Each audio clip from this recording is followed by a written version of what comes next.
Hello all and welcome to All Red. Liverpool eke out a 1-0 win against Everton in the Merseyside derby at Anfield. What a victory that was. Not pretty at all times, but what a victory that was to secure the 3 points in another tricky Premier League fixture. By the way, we had boots on the ground. London Red Aaron, massive friend of the show, was there at the match. He jumped in to say hi. Up the Reds, Sam. Up the Reds. Come on, the red men. Come on, Aaron. Aaron was there. He got some great footage. We'll look at some of that later of him behind the goal there in the stands. Let's dive in. I've got a couple points here that just touch on this match as a whole. And we'll look at, while we kind of talk about this, we'll look at some of the footage of Liverpool fans singing at Anfield. Just a beautiful sight. Just absolutely beautiful. But this match was tricky. It was tricky, and it was always going to be tricky. That first half was really, really poor. I thought we didn't give Everton a lot of chances, but we just looked tired. We looked sad. We looked like we didn't have a lot of energy. And, you know, a couple talking points from that first half. Gravenberch didn't look like himself. He looked timid. He looked lacking in confidence. Szoboszlai looked like he didn't want the ball. Mohamed Salah looked slow and clunky. Andy Robertson was making good runs. I thought our two fullbacks looked good in the first half, Curtis Jones and Andy Robertson. And then Virgil van Dijk and Konate also looked a little clumsy and looked a little off kilter. They just didn't look right.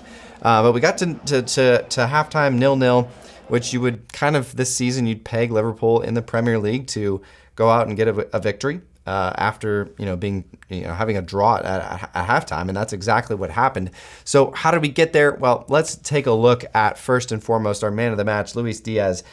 Luis Diaz has been kind of a polarizing figure this year for Liverpool. He's been up, he's been down, he's been a very streaky player. Well, today he didn't get a goal, but he was everywhere. He was really the life of our attack. He really was. When everyone else was just kind of standing around, you could tell, like, kind of a couple minutes into that second half, Lucho Diaz really started to pile on the energy and just was making runs, was making things happen, was tracking back, was doing things really, really well for Liverpool. Wasn't always making the right decisions, but he was the energy. We had that spark finally in our attack, and that was Lucho Diaz today. You can kind of see some of the rankings here from SofaScore. Diaz clearly the man of the match, 8.6. We're going to look at some of the stats to look at why that was the case for Luch. He got an assist to Jota, obviously, who scored the goal. And then our complete back line. Look at that. Really good marks across that back line. I actually really like that back line.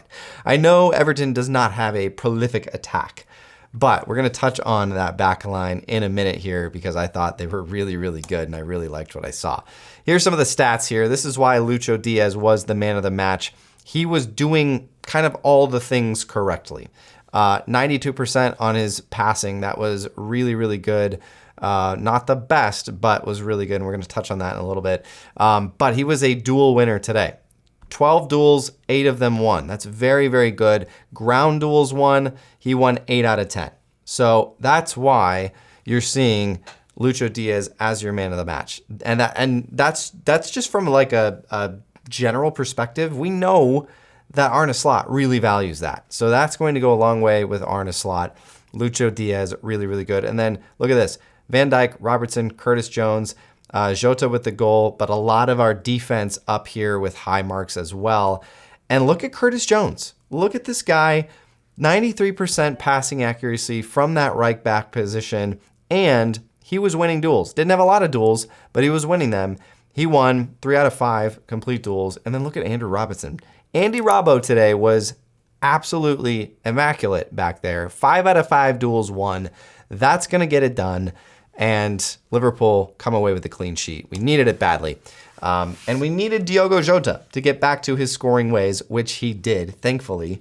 And his goal was the difference here. It was your prototypical Diogo Jota goal where he gets the ball on the edge of the box, snakes his way through a couple defenders, and turns the keeper the wrong way for a calm and cool finish. And that is exactly what Liverpool needed.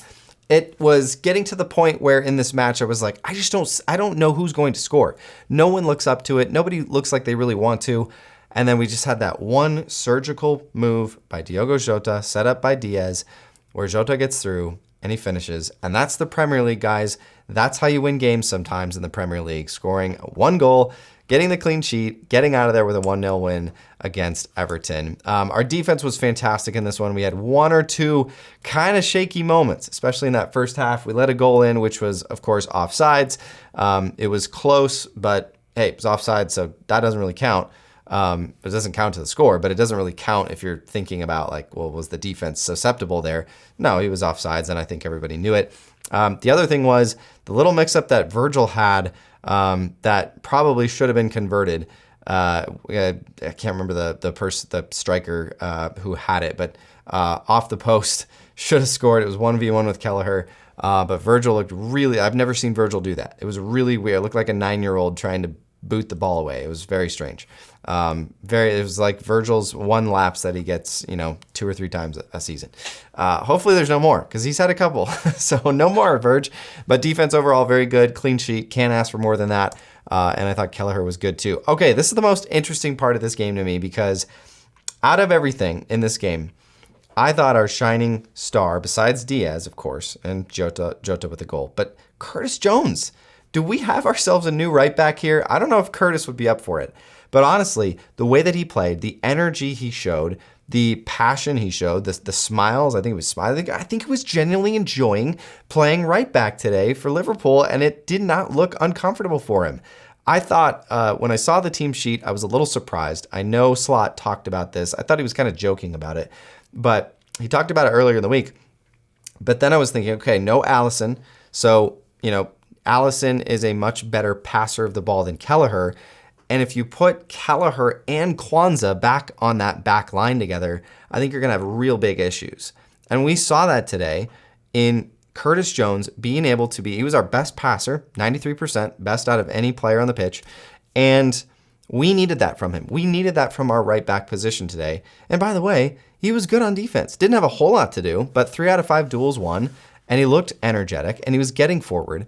And I'm not opposed to trying this again. I thought it was really, really cool. I thought it was great. And Curtis Jones did really, really well in that position. That was very, very interesting. All right, not that I want to end this on a downer, but what is wrong with Mohamed Salah? I'm going to get some shtick for this. That's not Mohamed Salah, by the way. That's Virgil van Dijk, but I forgot to change out the thumbnail. But anyways, it remains the same. What is wrong with Mo Salah? For the last month or so, maybe a month and a half now, Mo Salah has not looked himself. And in a couple games, this one in particular, and the one against PSG where we won 1-0, Mo Salah's been the worst player on the pitch, both in just viewing it. If you're watching the game, you can tell, but also in the stats. And you look at this performance from Mo Salah. Look at how many duels he was presented with, 14, and how many he won, 3. He won 3 out of 14 duels, 2 out of 10 ground duels, 1 out of 4 aerial duels. And it's just not good enough. And his passing percentage, too, was not good enough, 88%. It's okay. It's not great. It's not what we expect from him. And he just didn't look like he was going to beat his defender today. And it's kind of looked like that for a month and a half now. It's like he's kind of fallen off, and he doesn't look tired. He just looks slow and a little clunky. And I'm wondering if defenses are starting to figure this version of Mo Salah out a little bit. And I don't know that I'm concerned, but this was the game against PSG where Mo Salah, again, was the worst player on the pitch. Didn't win a single duel. He just doesn't look like he wants to get in there and scrap around. He looks just a little awkward when the ball's coming into him. And when it's a 50-50 duel, he's not winning them. He's just not. So I think I do have concerns with Mohamed Salah moving forward, as brilliant as he's been. Now, this could be a little dip, and that's great. Every player is going to have that. So I'm not saying we need to get rid of Mo Salah, bench him, don't re-sign him, whatever. I'm not saying that. I'm just like, this is interesting, because if defenses are starting to watch film and figure him out, and now they have 2 or 3 matches in a row where Mo Salah has been really ineffective, they can go back and watch and see how other teams have done that. And they can keep doing that. And so I'm just interested to see maybe what Mo Salah does moving forward. Maybe Arne Slot has a different plan for him, and not a different plan in benching him, but just how he utilizes him. So the only other thing I'll say with this match was Liverpool now are sitting, once again, 12 points clear. with one fewer match to play. So there are 8 matches remaining. Liverpool, 12 points clear. We're going to do some math later on this week to look at that once again. But this was a huge match. A huge match. Massive match. And Liverpool come away with 3 points. This was, I think I can breathe again. I don't think I've breathed for like 6 weeks. And it's like, okay, we're going to be okay.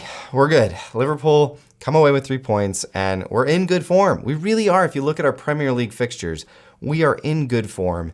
And now we just need to continue to go out, do what needs to be done, play our way, and we're going to be just fine, guys. We're going to bring home number 20. Let's go. Let me know what you think in the comments.